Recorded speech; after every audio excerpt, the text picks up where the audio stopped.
Sa isang ilang sa dakong silangan, nandoon ko natagpuan ang isang hiwaga, gayak ay kamuhan ng isang tahanang nooy naging pahingahan ng hikahos kong diwa. Sa wakas natagpuan na rin ang tahanan na matagal kong hiniling.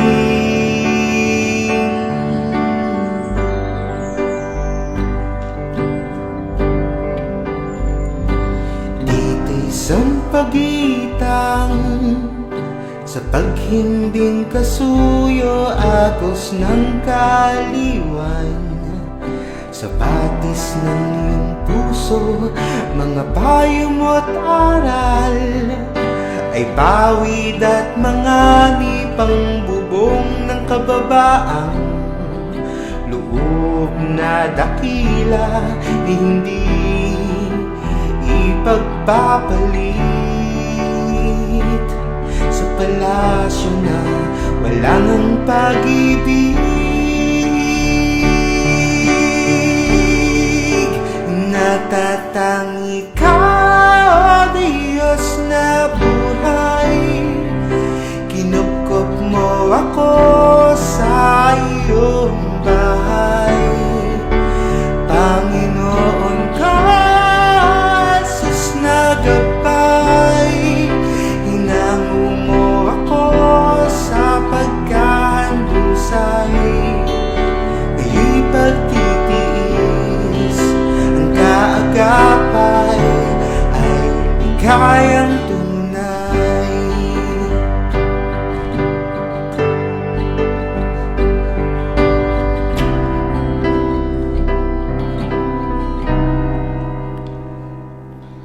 Sa mundong ito, may tawanan at pagtangis, minsan kang mapupuri, kadalasan malalait. Kung minsan sa ating buhay akala mo ay langit, ngunit sa pagising ay isa palang panaginip. Ikaw lang ang naging kapanatagan, nakamit sa iyong munting tahanan. Natatangi ka, O Diyos na buhay, kinupkop mo ako sa iyong bahay. Panginoon ka, sus na gabay, hinango mo ako sa pagkahandusay.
Sa isang ilang sa dakong silanganan, doon ko natagpuan ang isang hiwaga, gayak ay kamuhan ng isang tahanang nooy naging pahingahan ng hikahos kong diwa. Sa wakas natagpuan na rin ang tahanan na matagal kong hiniling.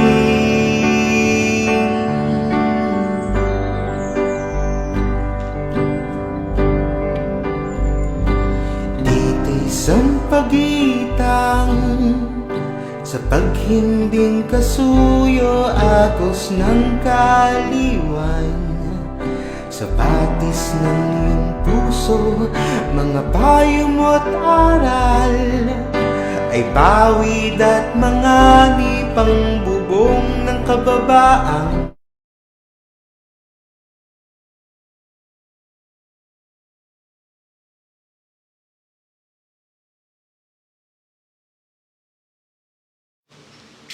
Para po sa ating unang awit, muli kang babalik.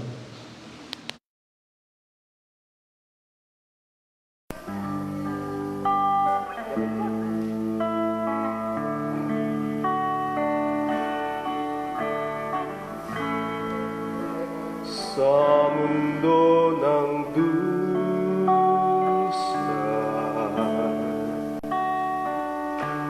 lipos ng ligali,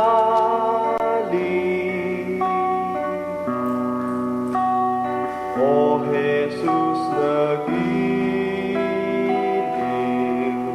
kami humihibig.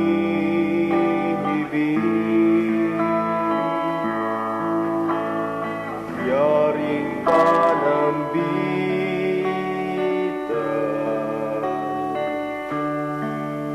iyong ipakamit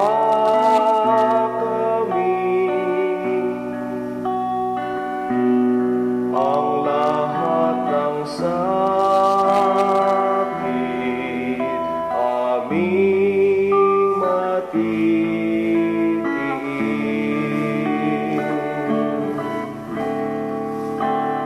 Ang iyong pangako'y muli kang babalik sa isang sandaling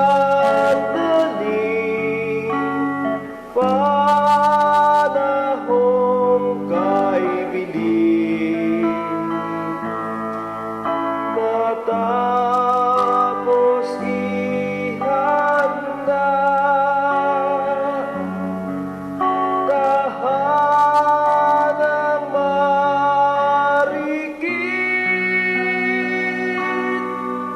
sa bayan mong hirap, ay pamalang higit.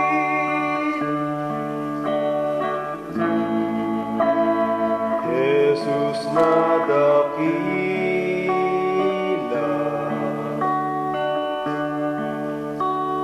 ang namamahala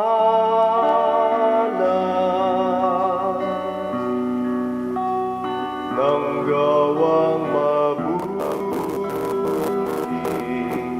sa langit at lupa. Ang lahat mong bini, di namin lilimutin.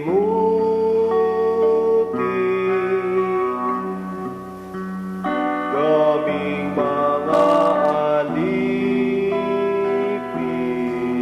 panatang gagawin.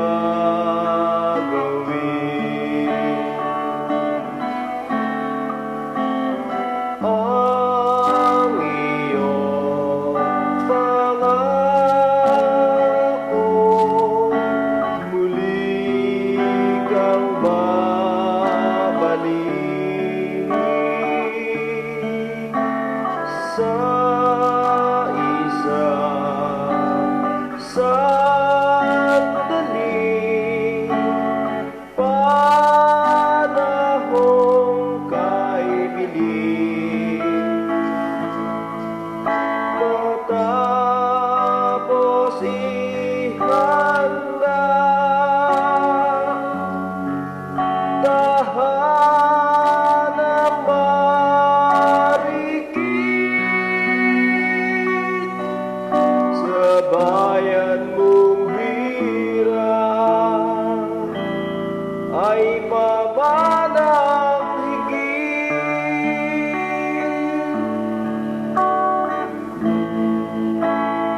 saklolo,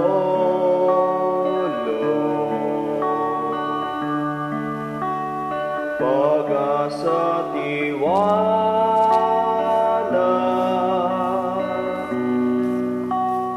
sa lahat ng himong daya ng masama.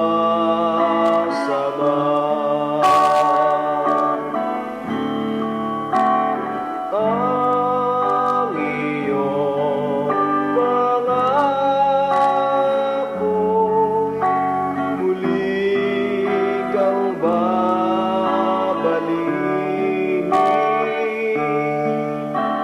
sa isang sandali, panahong kay bilis. Matapos ihanda, tahanang marikit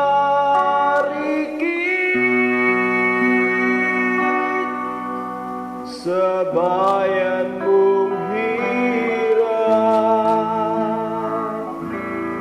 ay pamanang higit.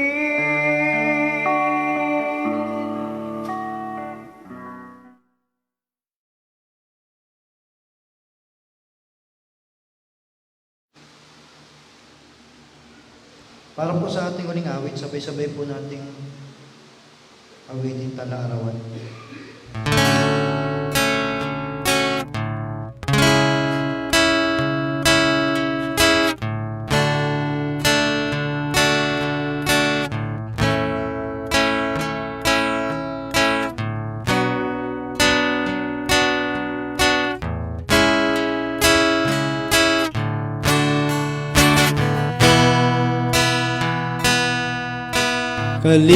Kalihim ng puso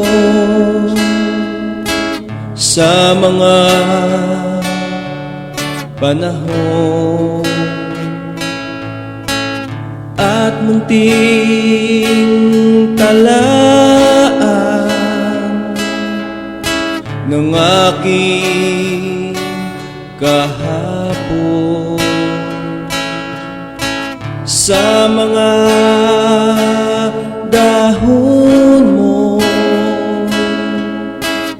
aking natuntun ang saya at lungkot sa buhay ko noon. Sa maliit na sulong ng aking diwa ay iningatan ka na wag mawala mga pagdaramdam sa bawat talata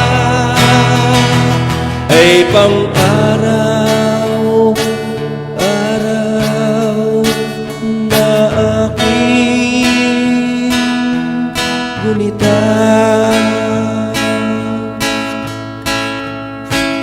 Ang petsa ng taon, ng buwan at araw na pawang pagsubok aking kaulayan. Mga gunam-gunam na anyong mapanglaw, gaya ng kulimlim sa langit na buhay.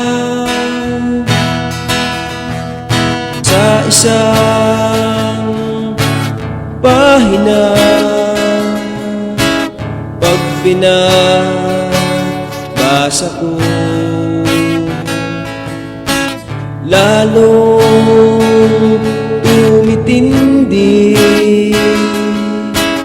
ang pagkasiphayo. Puso'y nagluluksa sa kirot at sikdo, sa mga unsyamin. Pag-ibig kay Kristo na lumang galupin, aking kaaliwan sa mga tagumpay at sa kabiguan.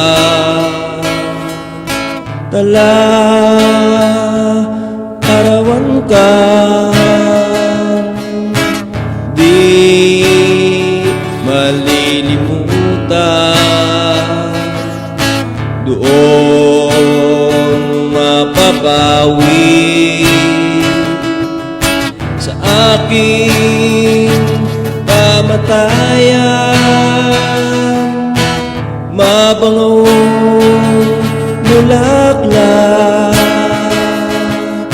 tuyo man at lanta, sa'yo'y nakaipin bilang alaala. Sa tuwing bubuksan ka'y nalalanghap ko pa sa miyo ng kahapon, ng tuwa at dusa sa maliit na sulong ng aking diwa, ay iningatan ka na wag mawala. Mga pagdaramdam sa bawat talaga ay pangaraw-araw na aking gulitan.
bilang amin pong mga kaparaanan upang aming maiparating sa iyong banal na kaitaasan ng mga taos sa puso naming pagtanaw ng napakalaking mga kautangang loob, mga pagpapasalamat, alang-alang sa patuloy na pagbibigay mo sa amin ng iyong mga pamamatnubay at mga kagandahang loob.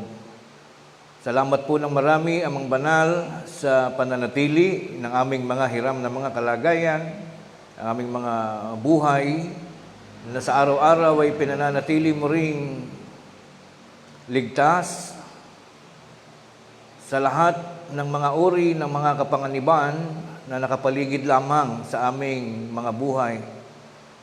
Salamat po, Panginoon, sa mga panunumbalik ng aming mga kalakasan, sa tuwing ang bawat isa sa amin ay dinadalaw din ng mga pagdaramdam o mga pagkakasakit. Patuloy mo kaming iniingatan at inaalalayan sa lahat ng mga kapanahunan ng aming mga buhay. Salamat po, Panginoon, sa patuloy na pagsapit ng mga butil, ng mga pagpapala, na sa araw-araw ay siyang tumutustos sa lahat ng aming mga pangangailangan, hindi lamang po sa mga dako ng aming mga material na kalagayan, kundi lalong higit ay sa mga bagay pa rin na aming pong pinag-uukulan ng aming mga pansin upang patuloy pa rin naming mapaunlad ang mga kalagayan ng aming mga pananampalataya. Salamat po, Panginoon, sa lahat ng iyong mga pamamatnubay at walang sawa mong pagkakaloob sa amin ng hindi mabilang at hindi masayod na mga kagandahang loob na siyang nangangasiwa sa kapanatagan na nararanasan ng bawat isa sa amin. Ngayon po ang araw ng aming pagganap ng pagtanaw ng malaking kautangang loob at ang kaparaanan ng aming pagbabayad. Bagaman, wala po kaming alam na ibang mga paraan kung paano kami makababayad sa iyo, Panginoon. Sapagkat wala kaming maibibigay sa iyo na hindi sa iyo rin naman lahat ng galing, Amang Banal. Maging ang aming mga buhay, ang aming mga kalakasan at ang lahat ng bagay sa aming paligid ay nagmumula sa iyong mga kapahintulutan. Kung kaya sa ganitong uri ng gawain, marapatin mo, Ama, na ang aming maihandog sa iyo ay ang aming mga pagsisikap, ang aming pong mga pag-awit, ang mga himig ng mga pagpapasalamat na nagmumula sa puso at labi ng iyong mga alipin, gayon din ang pakikiisa ng aming mga puso sa pananalangin ito, at ang aming mga paglalaan ng oras at sandali na sa araw na ito'y pansamantala naming iniiwan ang lahat ng mga mahahalaga rin namang mga bagay sa aming pong mga abang mga kalagayan upang aming pong muling ganapin ang lalong mas mahalagang pagkakataon ng aming buhay. Ang kaming lahat ay makaganap at maging kaisa ng pananambahan na kaparaanan namin ng pasasalamat sa iyo pong dakilang pangalan. Ama naming Diyos na makapangyarihan sa lahat, bahagi po ng aming pagsasama-sama ay ang muli naming pagharap ng aming mga sarili sa iyo pong dakilang paningin. Muli po naming binubuksan ngayon, Panginoon, ang aming mga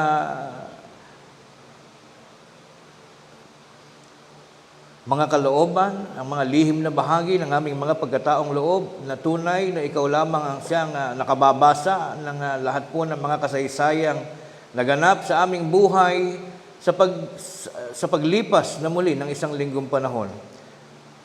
Naririto, Panginoon, at iyo pong basahin ang mga kasaysayang natala sa aming mga kaluluwa, na aming pong mga iniingatan, buong pagmamalaki naming ipinatatanaw sa iyo, Panginoon, ang lahat ng mga naging bahagi ng aming mga talambuhay, ang mga pagsisikap namin na sa bawat araw na lumilipas ay aming pong maipagpunyagi, aming pong maisagawa ang lahat ng mga mabubuting bagay na aming mga pinagsikapan. Bagaman hindi kami tunay na naging napakabanal sa iyo pong banal na paningin, nakakaranas pa rin kami sa paglipas ng maghapon ng aming mga buhay na kami ay nagiging kaugnay pa rin ng mga pagkakamali at ng mga pagkakasala, bunga ng aming mga karupukan. At ito ang tunay at lubos naming idinadalangin sa iyo, Panginoon, ang aming mga kahinaan Nawa ay patuloy mo kaming abutin at lingapin ng iyong mapagpalang kamay at ng iyong dakilang pagpapatawad. Ibahagi mong muli sa aming lahat, Panginoon, ang iyong dakilang pag-ibig upang kami ay patawarin at linisin sa lahat ng mga pagkakasala na naugnay sa aming mga pamumuhay. Patuloy mo kaming patawarin sa lahat ng aming mga pagkakamali at ipagkaloob mo sa amin ang mga pag-asa na sa malaong panahon pa na amin pong hihiramin sa iyo. Patuloy po namin maisakatuparan ng lahat ng aming mga mabubuting adhikain sa buhay, lalong higit ay ang pananatili namin sa iyong dakilang bahay upang kami ay patuloy na gumanap ng iyong mga kautusan habang kami ay nabubuhay. Ama naming Diyos na makapangyarihan sa lahat, ito po ang aming mga dalangin at lakip din ng iba pang mga nilalaman ng aming mga isipan, ng aming mga puso't damdamin na hindi na marahil kailangan pang isa-isahin ng aming kani-kanyang mga labi pagkat kami naniniwala at lubos na sumasampalataya ng ano pa mang mga bagay ay ganap mo nang nalalaman at nababatid at iyo pong ipamamatnubay sa aming lahat ng mga katugunan sa aming mga panalangin ngayon at sa mga susunod pang panahon ng aming mga buhay. Palibhasa ang lahat ng ito ay aming pong hinihiling at pinasasalamatan sa tanging pangalan at karapatan ng aming tagapagligtas na si Kristo Jesus. Amen.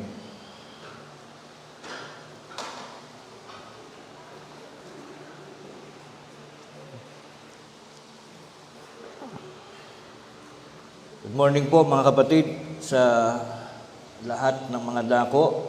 Pangunahin dito po sa lokal ng Sampaloc, San Rafael, Bulacan at kaugnay pa rin ang lahat ng ating mga kapatiran na ngayon po ay nakapanunghay sa atin through online service. Sa ating pong mga OFW group ng mga kapatid, hello po sa inyong lahat. At ganoon din sa ibang mga lokal, sa Parañaque City, at sa lahat po ng mga kapatid na nanonood po sa atin ngayon. Mayroon po tayong isang nagpadala ng mensahe upang siya maglakip ng pasasalamat.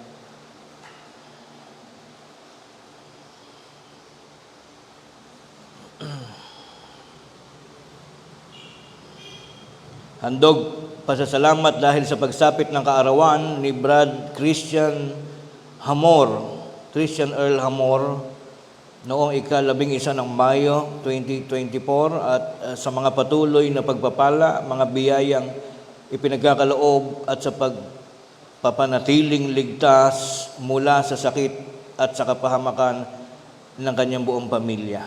Happy birthday kay Brad Christian Earl Hamor.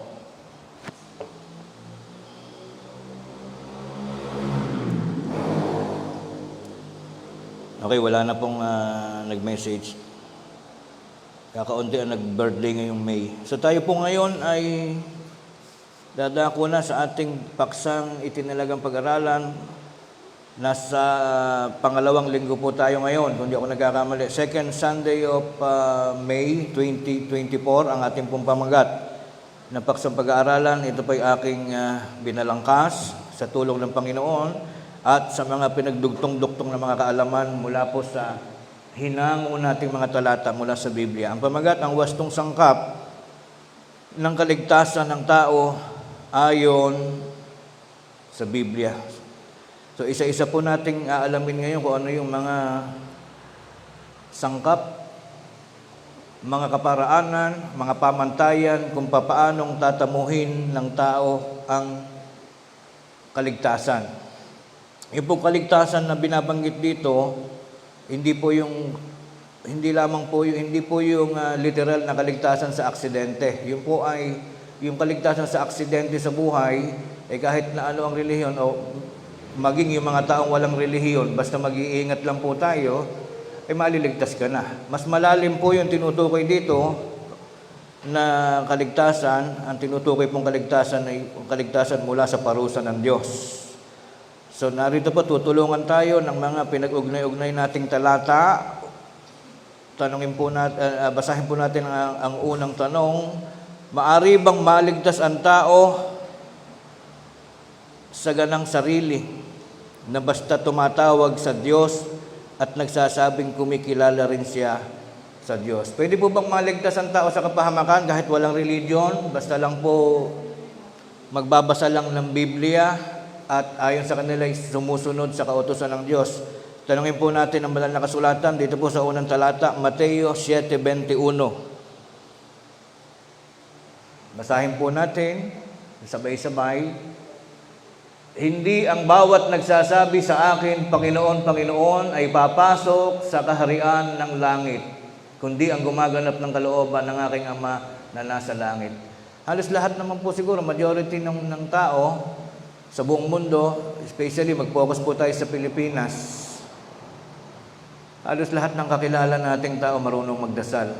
Lalong-lalo na sa panahon ng may problema ang tao, lagi sinasabi natin, Panginoon kong Diyos, Jesus Christ. Lahat po ng tao marunong humingi ng tulong sa ating Panginoong Hesus at sa ating Panginoong Diyos. Ngunit, ito po isang talata na magbibigay sa atin ng aral, hindi pala lahat ng taong marunong magdasal ay tinatanggap ng Diyos yung kanyang pagpapasalamat o yung kanyang mga panalangin, mga kahilingan. Meron po palang sekreto, may paraan kung paano pakikinggan ng Diyos ang lahat ng ating mga pananalangin. Unang-una ay kung tayo gumaganap ng kalooban ng Diyos. At isa sa pinakamahalagang kalooban ng Diyos, yung tayo po'y mapasama sa kanyang bahay, sa loob po ng iglesia.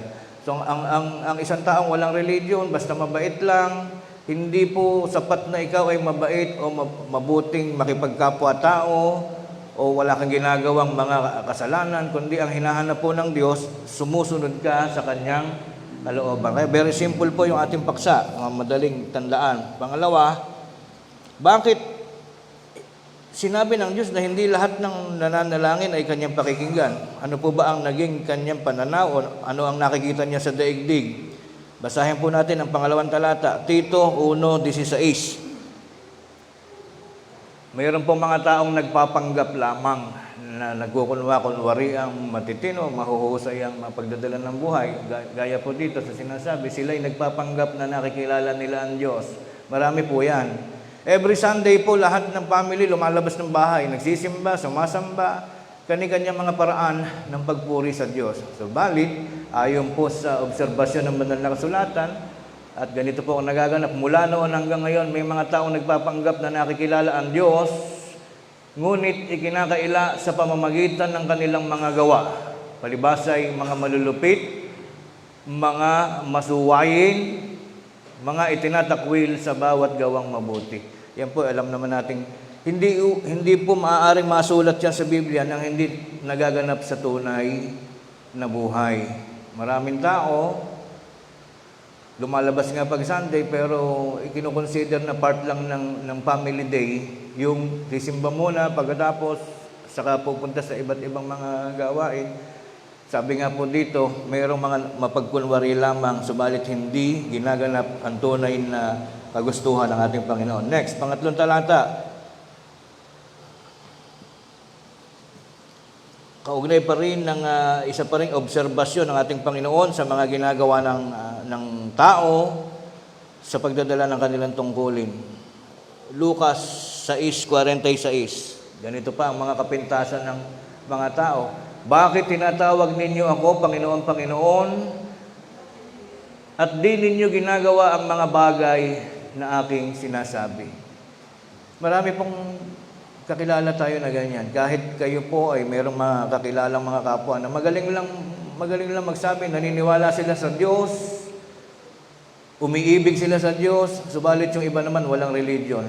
Especially nowadays, marami ng tinatamad na, nagsawa na yung ibang mga Pilipino sa pakikipag-ugnayan sa religion. Dahil kabi-kabi lang nga naman, ayoko na niyang makinig dahil lahat naman may mali, lahat ay hindi mo maintindihan, nagkakagalit sila. Ganun po ang status ngayon ng mga kaganapan sa ating pong paligid. Mas marami yung yung iba hindi na talaga nagsisimba, nakakalimutan lang maglingkod sa Diyos, kaya lang magsisimba pag birthday. Bibili ng bagong damit, pupunta sa Quiapo, magsisimba dahil daw birthday niya. Ganun po ang present situation ngayon ng buhay ng tao. Tumatawag ng Panginoon, sabalit hindi seryoso sa kanilang mga tungkulin. Next. Anong katunayang nawawala ang pag-asa sa kaligtasan kapag hindi nagsisikap ang isang tao. Unang Timoteo 4:10. Sapagkat dahil dito ay nagsisipagpagal kami at nagsisikap, sapagkat may pag-asa kami sa Diyos na buhay na siyang tagapagligtas sa lahat ng mga tao, lalong-lalo na sa mga nagsisisampalataya. So, balikan po natin yung pamagat ng paksa. Ang pamagat po, wastong sangkap ng kaligtasan. So, ang unang-unang pinakamahalagang sangkap ng pagliligtas, ang ating pong Panginoong Diyos. Diyos na buhay ang siyang tagapagligtas. Kaya bagaman kami pong mga pastor, kami pong mga mangaral, ay in-appoint po kami bilang leader, hindi po kami actually yung magliligtas. We are not in the proper position para sabihin, ligtas ka o ligtas ito, ligtas sa gano'n. Ang totoo pong may karapatan na magsabi ng ligtas ang tao ay ang Diyos na buhay kapag dating po ng araw ng paghuhukom. Okay, yan po ang malinaw. Una, ang Diyos na buhay na siyang tagapagligtas ng tao. Ano po susunod? Bukod sa Diyos na tagapagligtas, sino pa? Yung bahagi ng sangkap ng kaligtasan, Tito 2:13 hanggang 14. Maiksi lamang po yung paksa natin.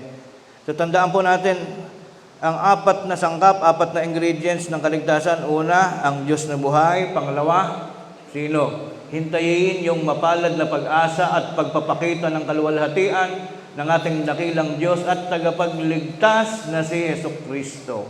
Sino po yung pangalawang magiging sangkap ng kaligtasan ng tao? Una, Diyos na buhay. Pangalawa, tagapagligtas na si Jesucristo, na siyang nagbigay ng kanyang sarili dahil sa atin upang tayo matubos niya sa lahat ng mga kasamaan at malinis niya sa kanyang sarili ang bayang masikap sa mabubuting gawa upang maging kanyang sariling pag-aari. Ano po ibig sabihin? Sa mundong ibabaw na tinatawag, maraming tao, maraming bayan. Ngunit, sad to say, hindi lahat ng bayan ay inaari ng Diyos. According dito po sa talata, meron lamang bayan na inaari ang ating Panginoong Jesucristo. Hindi po lahat ng bayan ay kanyang inaari. So next, so dalawa na po yan. Ang tatandaan lamang po natin sa paksa, mga sangkap, nakakadalawa na po tayo. Ganyan po ako magturo, parang teacher na teacher. Ano yung una? Diyos na buhay. Pangalawa, Jesucristo. Sino po yung pangatlo? At bago yan, may patotoo pa ang ating Panginoong Jesucristo. Juan 14:1. Basahin po natin ito. Huwag magalumihanan ng inyong puso, magsisampalataya kayo sa Diyos, magsisampalataya naman kayo sa akin. Kaya po ang dalawang sasampalatayanan natin, Diyos na buhay at si Jesucristo. Susunod, nakakadalawa na tayong sangkap, Diyos na buhay, Kristo Jesus. Sino po yung susunod? Juan 6:29. Sumagot si Jesus at sa kanila'y sinabi. Sino po yung kumakatawan doon sa pronoun na kanila? Panghalip. Ang tinutukoy po dito ay mga sugo o mga mangangaral. Ganito po ang sabi ni Jesus sa kanyang mga mangangaral. Ito ang gawa ng Diyos na inyong sampalatayanan niyong kanyang sinugo. So meron pong mga sinusugo. Sa bawat lokal natin, meron tayong mga sugo dyan. So yun po yung pangatlo. Sangkap ng kaligtasan. Hindi po maaaring ang isang tao ay maligtas nang wala kang sasamahang iglesia, na wala kang pakikinggan na pastor. Yung iba po kasi medyo mataas ang mga pinag-aralan, ayaw makinig sa isang ordinaryong pastor. Lalo na ang mga mangaral, bihira naman yung nakatapos ng pag-aaral, mayroong mga high school lang na natapos, iba elementary lang. Pag medyo mataas-taas ang antas ng edukasyon ng isang kapatid, nawawalan sila ng tiwala na makinig sa isang sugo. Kaya po iyan ay naging bahagi ng utos. Inuutusan ng Diyos ang sino man na sumampalataya sa sugo. Hindi naman actually sa personality ka sasampalataya, kundi sa lahat po ng tinuturo ng ating mga sugo. So nakakatatlo na tayo. Very basic, very easy ang ating lesson. Ang sangkap ng kaligtasan, una, Diyos na buhay. Pangalawa, Jesucristo. Pangatlo, mga sugo. Matapos nating matutuhan ito, ano-ano yung mga sangkap, ano pa ang dapat nating maunawaan, saan po magsasama-sama ang mga tao. Pakinggan natin, Lucas 10:16. Ang nakikinig sa inyo ay sa akin nakikinig, at ang nagtatakwil sa inyo ay ako ang tinatakwil, at ang nagtatakwil sa akin ay itinatakwil, ang sa akin ay nagsugo. Ibig sabihin po nito, yung interconnection ng tatlo, ng Diyos na buhay, ng Kristo Jesus, at ng mga sugo. So, talaga pong wala po tayong uubrang tanggalin doon sa tatlo na yon. Next, saan po isasagawa ang paglilingkod? Matapos nating malaman kung sino-sino yung mga mahalagang sangkap, ano gagawin natin? Sapat na ba yung nasa sarili kang bahay? Ayaw mong sumama sa isang religion? Kilala mo ang Diyos na buhay? Kilala mo si Kristo Jesus? Wala kang sugo o ikaw na mismo ang nagsusugo sa sarili mo? Pwede po ba ganon yung self-study? Saan po ba gaganapin ang paglilingkod? Pakinggan natin, Ezra 7:23. Anumang iniutos ng Diyos ng langit ay gawing lubos sa bahay ng Diyos ng langit. Putulin na muna natin ito, pwede naman tuldukwit. Ibig sabihin, yung susunod, mayroong another idea. Para mas madali nating matandaan, basahin natin yung unang bahagi. Lahat po ng kautusan na ating nalalaman, which is part ng utos, ay yung sasamba ka tuwing linggo. Sa tuwing araw ng pagtitipon, igagayak mo sarili mo, paglalaanan mo ng oras, iyan po ay isang utos. Ang sabi po dito, every utos, lahat ng utos na nalalaman mo, gagawin mo, hindi pwedeng kahit saan.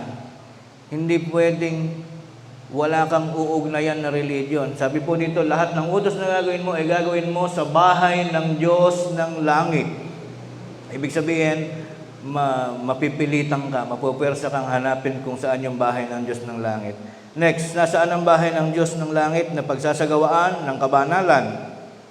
Unang Timoteo 3:15. Kaya very simple lang po yung ating paksa.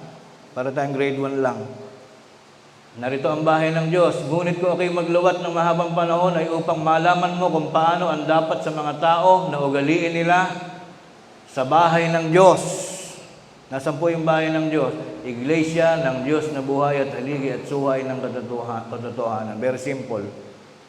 So kaya po tayo naririto ngayon. Kaya tayo nagsasama-sama, biniyayaan tayo ng Diyos ng mabuting kapalaran upang sa loob ng kanyang bahay ay ating pong paglingkuran ng Diyos na buhay, ang Panginoong Jesucristo sa pamamagitan ng pangangasiwa ng ating mga sugo. Huling talata, mga kapatid. Ano ang gagawin ng Diyos kapag ang tao ay hindi nag-comply, kapag hindi sumunod sa ganitong mga patakaran o mga implementasyon ng mga kautusan? Pakinggan natin, meron po bang magiging ganti ang ating Panginoong Diyos? But before that, sa paaralan po, tinuturo sa atin ng mga teacher, at sabihin sa mga estudyante, pag kayo nag-aaway, huwag kayong gumaganti. Halimbawa, inaaway ka ng isang bata. Tinuturo namin yan sa child protection policy. At kahit naman mga lolo't lola natin, sinasabi natin, huwag kayong gaganti. Bawal sa tao yung gumaganti. Sabi nga sa ating kasabihan, pag binato ka ng bato, siyempre bato, batuhin mo daw ng tinapay. Ganyan yung mababait na payo. Ibig sabihin, bawal sa atin yung gumaganti. Lalawak pa yung pag-aalitan ng tao kapag ikaw ay gumaganti. Ngunit, ang Diyos po matinding gumanti. Tayo lang mga tao ang bawal gumanti, pero ang Diyos marunong gumanti sa mga taong hindi nagpapahalaga. Basahin po natin ang ganti ng Diyos, Kawikaan 1:28.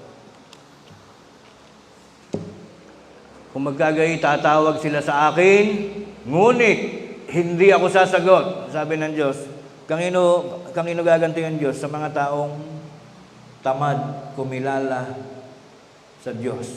Sa mga taong malalakas, especially ang tao pag may pera, pag walang sakit, laging busy yan. Pag tinatamad, hindi yan maglilingkod. Kailan lang lumalapit ang tao sa Diyos? Kapag tumatanda na, kapag nagkakasakit na, kapag wala nang masulingan, lumalapit ang tao sa Diyos. Ngunit ano magiging ganti ng Diyos?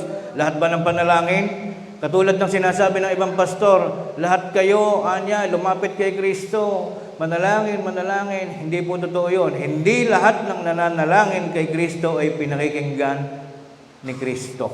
Kailangan malaman natin ang lahat ng mga patakaran. Malungkot po ang kasaysayan ng tao. Sad to say, kailangan nating sumunod lamang sa gusto ng Diyos. Kung ano inutos ng Diyos, yun ang dapat sundin. Ano sabi uli ng ating Panginoon? Tatawag sila sa akin, ngunit hindi ako sasagot. Hahanapin nila akong masikap, ngunit hindi nila ako masusumpungan. Kailan po naghahanap ang tao? Kapag nasa ICU na, yung pasyente. Yung mismong concern na may sakit, hindi na makakapanalangin niya kasi unconscious na siya eh. Sino man nanalangin doon? Yung mga kamag-anak. Mga kapatid, nakakahiyang manalangin sa Diyos kapag wala kang investment, kapag wala kang pundasyon. Nung ikaw'y malakas, hindi ka naman kumikilala sa Diyos. Sa tuwing kailangan mo naman ng tulong ng Diyos, kung makaiyak ka, kung makapanalangin ka. Di po ba? So ito pong paksang ito, ang moral lesson po dito ay matuto tayong magsipaghanda. Kahit tayo ay walang problema, lagi po tayong magpasalamat sa Diyos. Ang ating pong paglilingkod ay hindi lamang sa tayo ay kung matanda na at may karamdaman o may mga suliranin sa buhay. Araw-araw po, tayo po ay maglilingkod at susunod po sa katwiran ng Diyos. Kailangan po nating maunawaan na ang sangkap ng kaligtasan ay magmumula sa mga bagay na ating pong binanggit. Diyos na buhay, Kristo Jesus, mga sugo at kinakailangan tayong lahat gaganap ng kautusan sa loob ng bayan ng Diyos na siyang iglesia ng Diyos na buhay kay Kristo Jesus. Magandang umaga mga kapatid. Ito po ang ating maiksing aralin sa umagang ito at muli po tayong manalangin at magpasalamat sa ating Panginoon.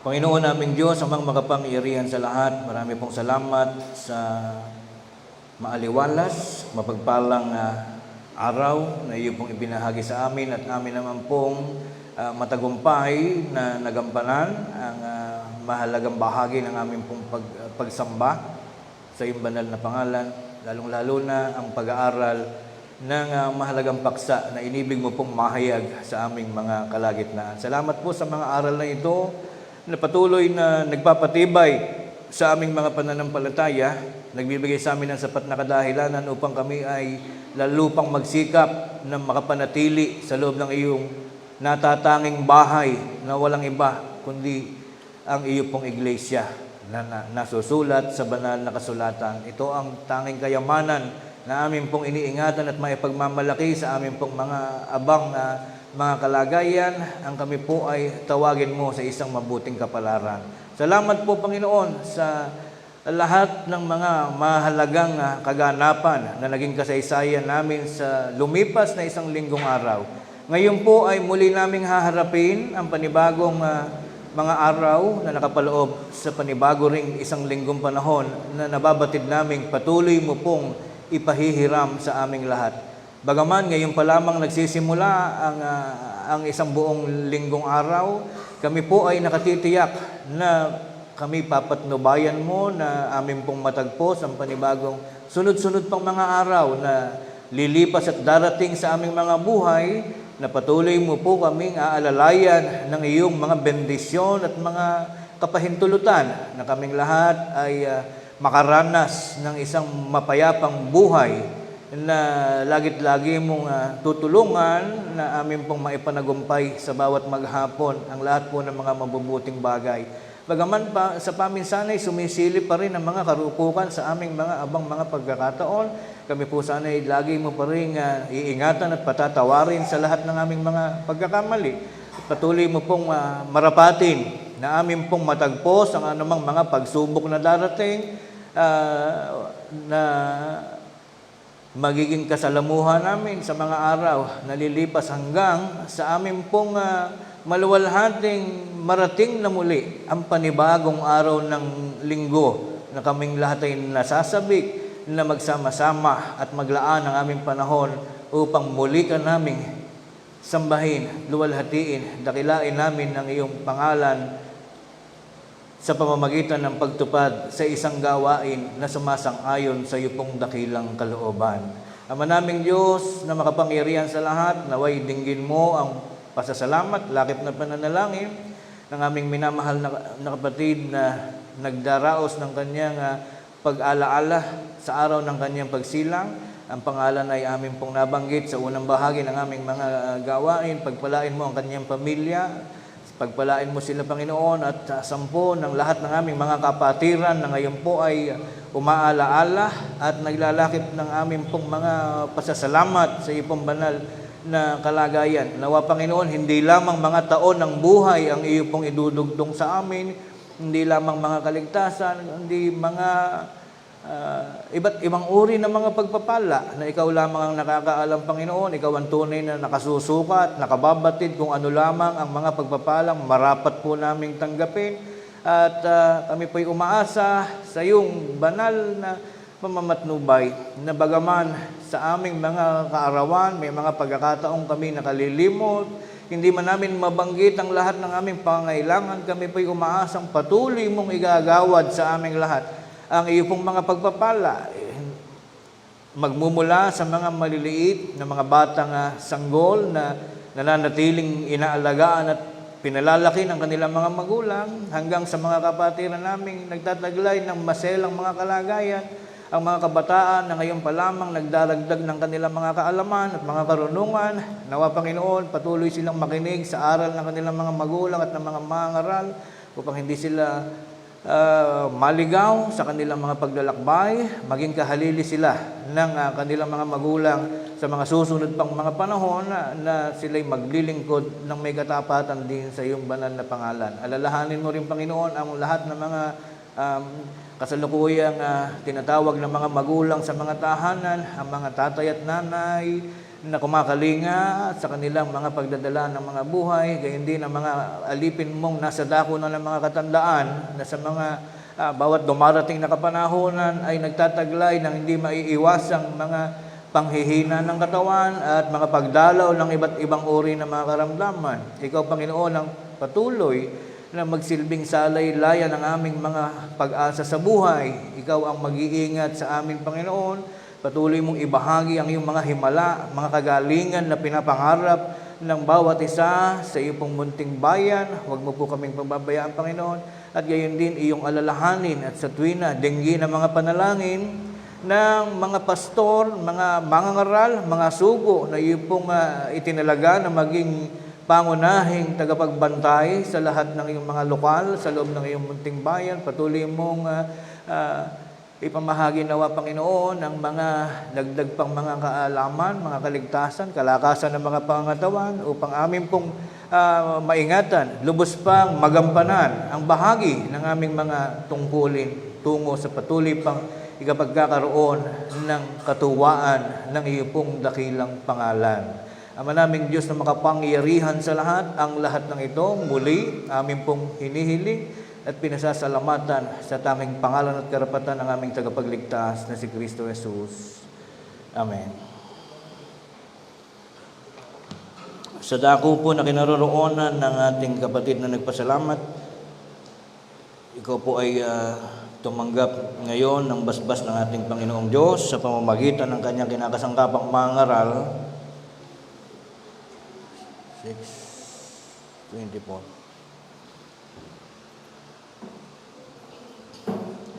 Kapatid na Christian Earl Hamor, tanggapin mo ang pagpapala ng ating Panginoon. Pagpalain ka nawa ng Panginoon at ingatan ka. Paliwanagin nawa ng Panginoon ang kanyang mukha sa iyo at mahabag sa iyo. Ganun din po sa ating lahat na nakikinig. Paliwanagin nawa ng Panginoon ang kanyang mukha sa inyo at mahabag sa inyo. Ilingap nawa ng Panginoon ang kanyang mukha sa inyo at bigyan kayo ng kapayapaan.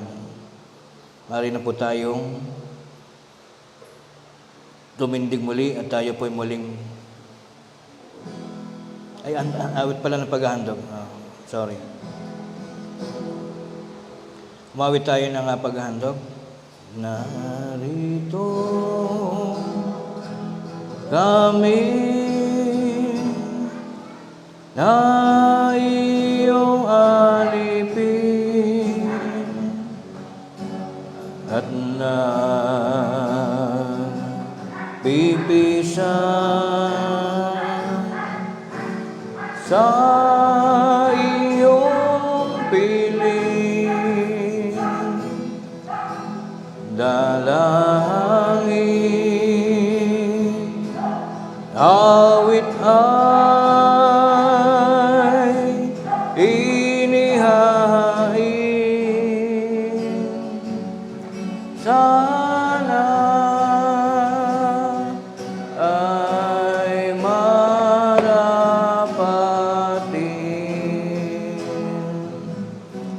banal na handog ang tanging alay ng iyong lingkod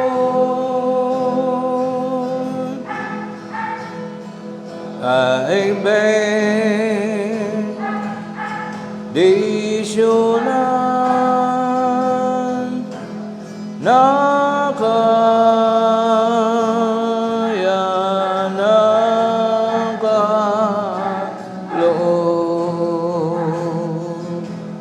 ang handog na ukol sa Espiritu ay tungkulin ng lingkod ni Kristo upang ipahayag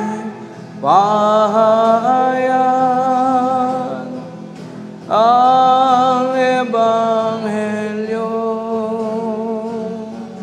na kanyang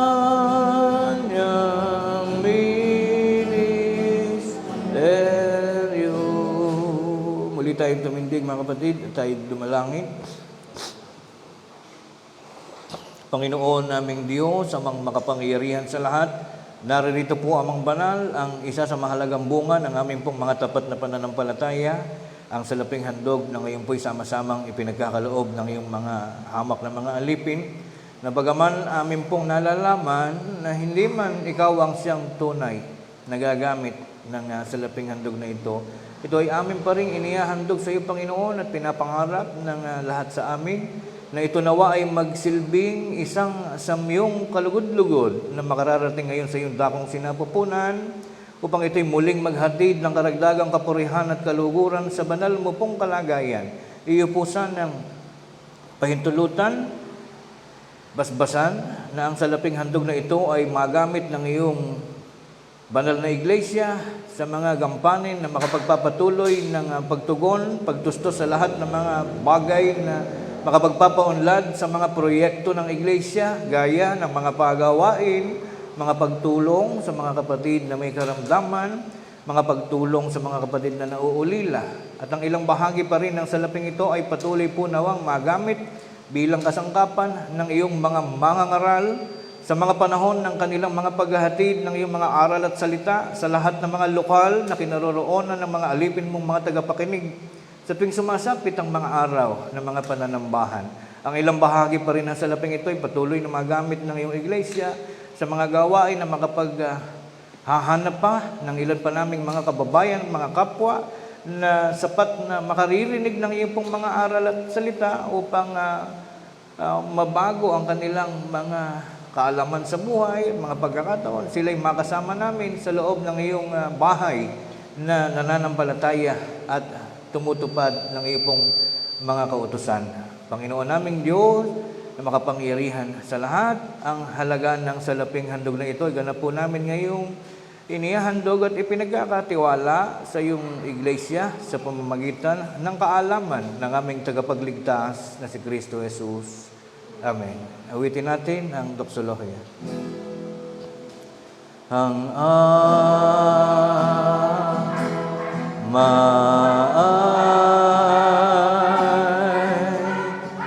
ipagdiwang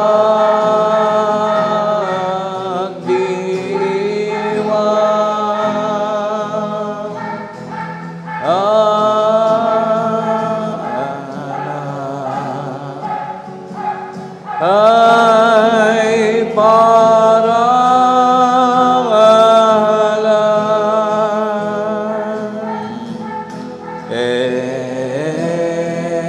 Espiritu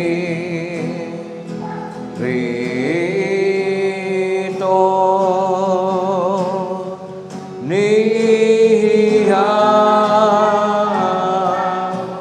balan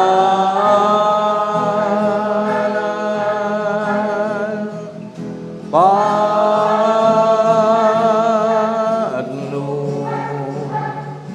bay sa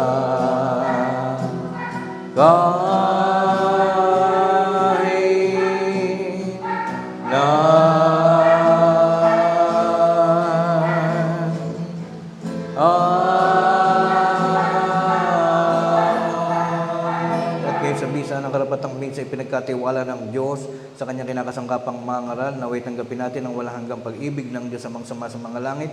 Nawa ang kanyang biyaya at pagliligtas sa pakikilakip ng kanyang banal na Espiritu, ang siyang patuloy pa rin maghari sa ating mga buhay, mula ngayon at magpakailan paman. Maraming po salamat, mga kapatid.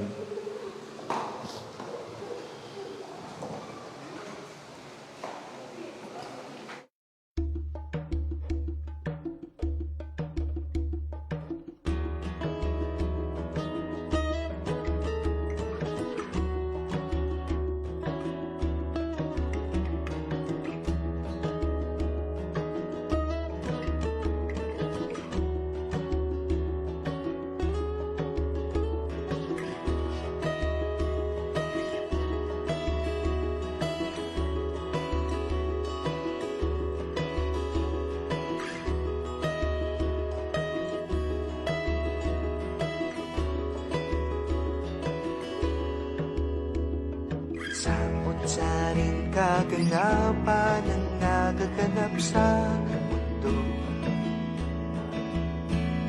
na kung minsan ay tila ba hindi na pagkaraniwang ito.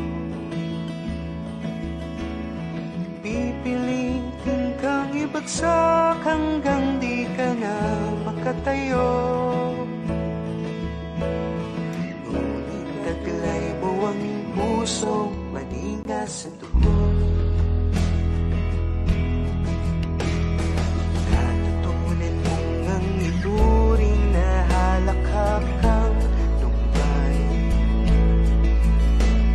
Hinubog nga ang iyong sarili ng gising sa buhay.